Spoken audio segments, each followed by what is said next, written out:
Hi, welcome to this weekly astrology report. I am Jody Shirami at Jody Boots.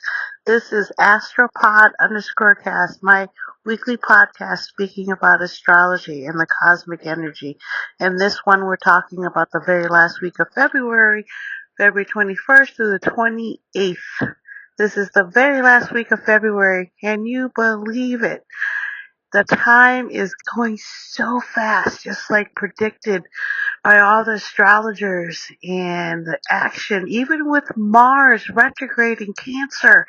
Energy is so quick right now because the air signs are ruling things right now, right? Although the sun is in Pisces with Mercury, with the North Node, with Saturn, and with Neptune. And at the end of this week coming up on February 28th, there's going to be a new moon. But before then, this Sunday, on February 23rd, Mars is going to station direct in Cancer at 17 degrees of Cancer. So we have gone back over all these things. Mars has gone back and looked at everything we've done for the past 3 months since December 6th when it went into retrograde phase in Leo at 6 degrees, and now it's moved all the way back to Cancer at 17 degrees, and it will be stationing direct on Sunday.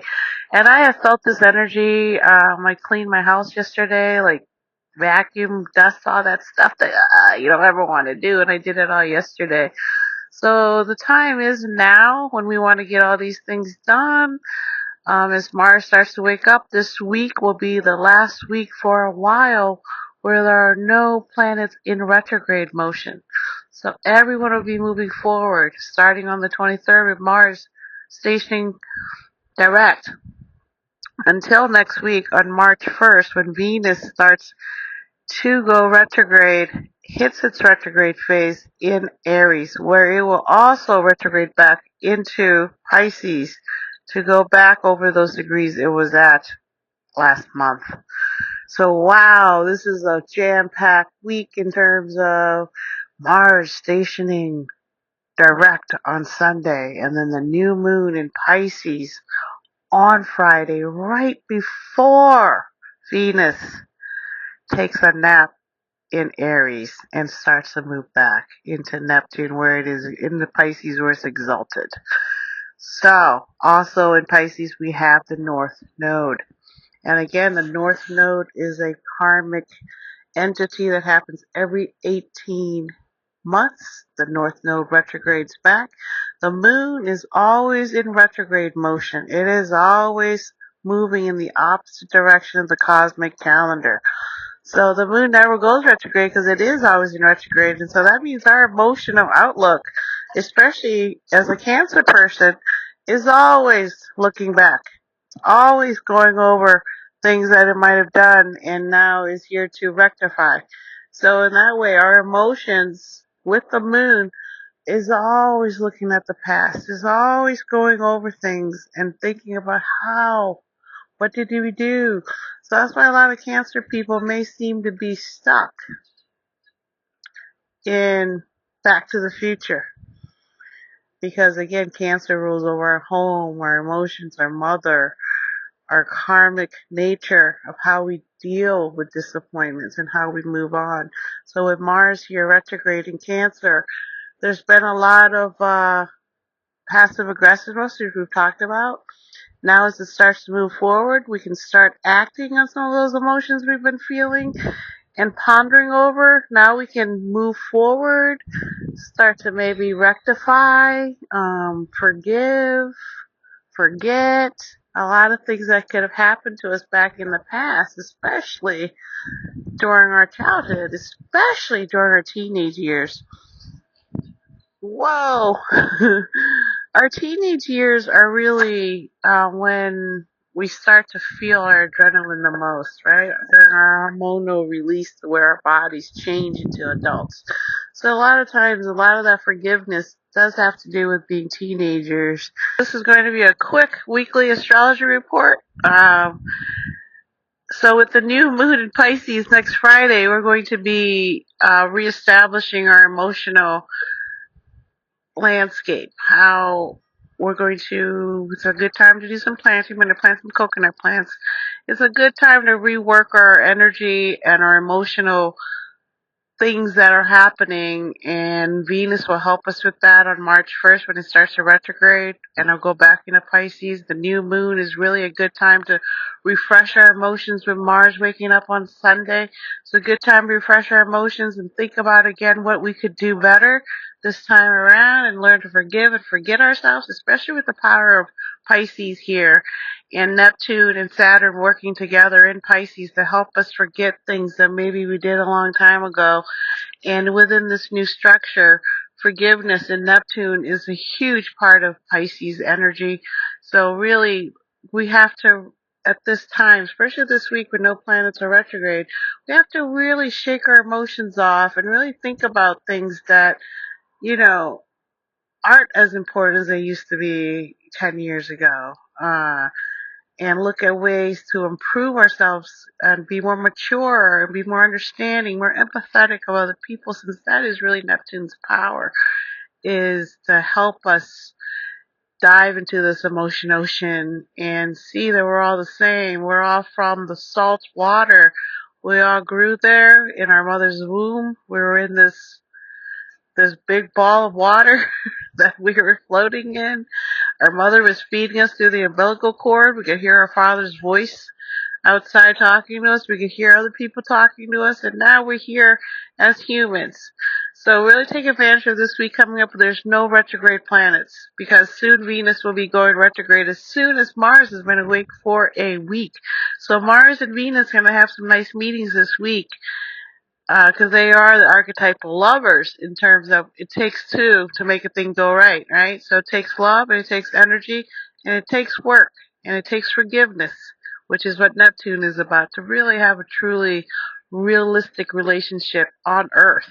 Again, not in heaven with an angel, but on Earth with a human. So we're here at this point in time. So take the advantage of all the planets being awake this week and really get some inner work done. But again, don't rush it. We have all this year to, as the planets switch signs, especially outer planets, and then they retrograde and go back again, and they go back again, just like Pluto did between Capricorn and Aquarius. It's going to happen again here for this year. So as far as we can see, 2026 would be the first time we can really get anything done. And that's going to be a big one because it's going to be like a long situation like Mars has had since December 6th when it started its retrograde period in Leo at 6 degrees, and now it's back in Cancer at 17 degrees of Cancer, and it's going to slowly go back across the things we've done the last month or two and think about what we did and what do we need to fix. Now that we're moving forward, we're going to go back over these degrees again, and we're going to try to figure out, do we do the right thing? What should we do? How can we fix it? What partnerships are involved here with Pisces and Virgo axis? That partnership here is going to be one of long-term spiritual bonding will be occurring. Whoever you're making these relationships with right now for the next 18 months is going to be a spiritual karmic type of connection that you two have or your teammates have. It's going to really help people born in the 60s to realize that their karma is over and they've been forgiven and now they can be free to kind of forge a new path along this new landscape that the Pisces new moon is bringing in next Friday, and all the outer planets are bringing to us, because we would never have been alive during certain times that these outer planets are visiting these zodiac sites. So we really have so much growth and newness coming that we can't even predict what's going to happen because it hasn't happened while we've been alive. So we can look at history and see what's happened, but what's going on with it now? And that's what all these retrograde planets, especially Mars in Cancer, the sign of the home of the self, is really wanting you to see that the moon is always retrograde, going backwards. And so we're always emotionally in a karmic state of being intuitive and knowing certain things we should do and shouldn't do, right? So we're always in this karmic state, and with the North Node in Pisces, the exalted sign of Venus, we're really getting to see how our love language, how our values, how we communicate ripples and causes a karmic effect, good or bad. But all energy is always moving around and around, and when you move and you do things, your energy also goes into the universe and adds to that momentum of whatever's going on. So there's 100 million people praying, that manifestation can come true compared to 100 people praying. So the more people praying for the same thing, the possibilities of it manifesting are much higher, because we are putting out those waves into the universe for peace and love and kindness. Even if we want something new and something different, it doesn't mean we have to destroy living things to create that. We have to learn how to compromise, and that's what Pisces season is about, compromising when you're at the very bottom or at the very top. You have to understand that we all need each other. So thank you for being here again. Sunday, Mars starts to wake up and move forward 70 degrees of Cancer till it goes back into Leo until April 18th. And also the new moon on Friday. Plant some plants, make some wishes, plant some intentions. This is a powerful new moon with so many planets here. The universe is really wanting us to have faith that the cosmic energy is for us. And then I'll be back to talk about about Venus going retrograde in Aries on March 1st, the next Saturday from this Saturday. So thank you for being here. I appreciate you again. I'm Jody Shirami. I'm an astropod_cast. You can find me on Instagram and YouTube. Please leave a message and like and subscribe. Thank you so much. I'll talk to you guys next week. Bye bye.